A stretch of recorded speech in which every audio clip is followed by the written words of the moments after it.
Andrea Prando, segretario Casartigiani Verona. La nostra realtà nasce nel 1973 per una volontà degli artigiani della pianura veronese. Prende corpo poi negli anni e diventa un'associazione provinciale ed è l'inizio della storia di Casartigiani nel Veneto, quindi da questo momento nasce una nuova associazione a livello regionale che ha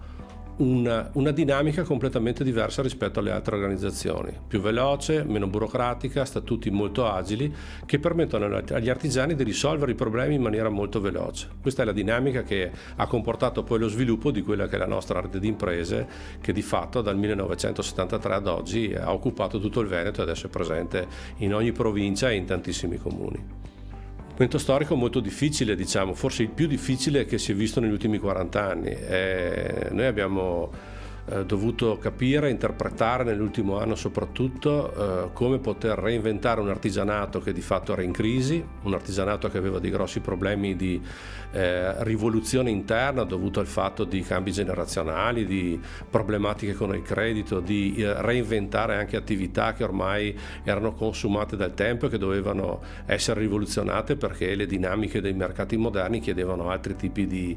situazioni. E quindi da lì abbiamo iniziato un percorso all'interno dell'associazione e all'interno della federazione regionale per capire e reinterpretare i ruoli dei 3 settori principali dell'artigianato, che sono quelli dei servizi alle imprese, che è un settore particolarmente dinamico e nuovo che per l'artigianato sembra quasi più commercio che artigianato, invece in realtà nasconde tantissime attività artigiane, e dall'altra parte invece il settore dell'edilizia, che deve sempre essere più performante rispetto alle normative, e il settore manifatturiero, che è quello che si è trovato più in difficoltà perché non trovava sbocchi diretti e quindi è diventato un grandissimo subfornitore dell'industria e ha dovuto anche lì cambiare completamente le dinamiche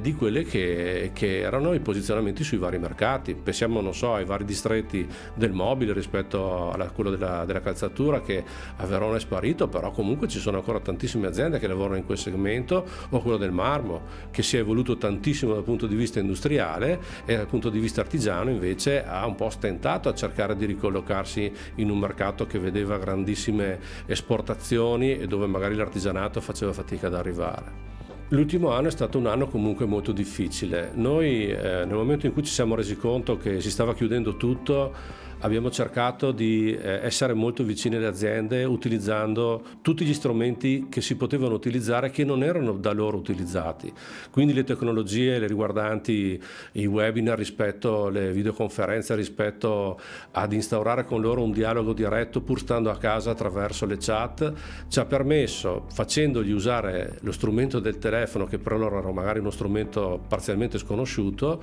per risolvere quei problemi che si erano creati. Da lì sono nate poi tutta una serie di iniziative che hanno portato a delle vere e proprie formazioni di gruppi che dialogavano tra di loro attraverso le tecnologie, cosa che magari fino all'anno prima neanche riuscivano a fare perché non volevano neanche affrontare questo tipo di problema.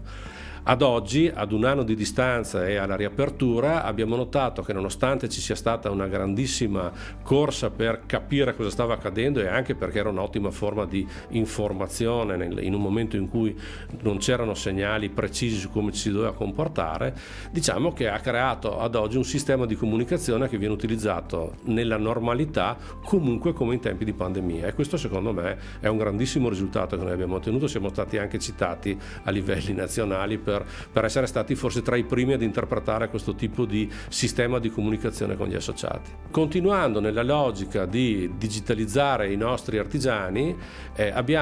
stiamo puntando su alcuni settori che sono importanti e che hanno ripreso a lavorare a pieno ritmo, che sono quelli del settore dell'autoriparazione, dove stiamo preparando tutta una serie di iniziative soprattutto legate al mondo delle carrozzerie, al mondo delle revisioni, che hanno avuto un blocco non indifferente di attività e che adesso si stanno ricollocando, e che noi, grazie anche a un intervento della Camera di Commercio,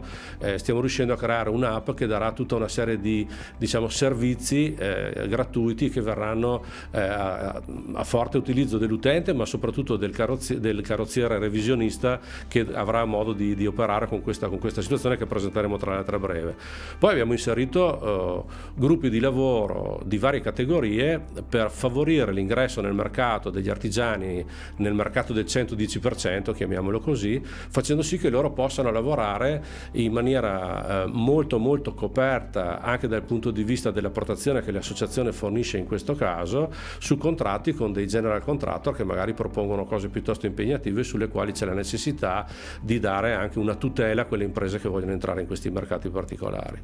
Allora, il nostro impegno è un impegno che costantemente continua a livello territoriale sulla microimpresa, quindi su tutte quelle imprese che normalmente hanno una difficoltà di approcciare con i mercati e con le situazioni che capitano ogni giorno, e sul quale noi, voglio dire, il nostro impegno si basa per poter anche aiutarli in uno sviluppo futuro che sia più facile, più semplice rispetto a quello attuale. Quindi lavoriamo sostanzialmente in due binari. Il primo è quello di lavorare a fianco delle istituzioni per far sì che diventi più vivibile il modo di fare impresa, tant'è che siamo impegnati fortissimamente in questo momento sul fatto della riforma fiscale, perché per noi è strategica, perché la microimpresa possa in qualche modo ricollocarsi in maniera corretta. Dall'altra parte invece un'assistenza corretta sul territorio per tutelare quelli che sono tutti gli interessi delle imprese e per far sì che loro trovino nell'associazione non tanto un sistema burocratico piuttosto impacciato di cariche o di situazioni, ma una soluzione ai loro problemi, per cui Casa Artigiani vuol dire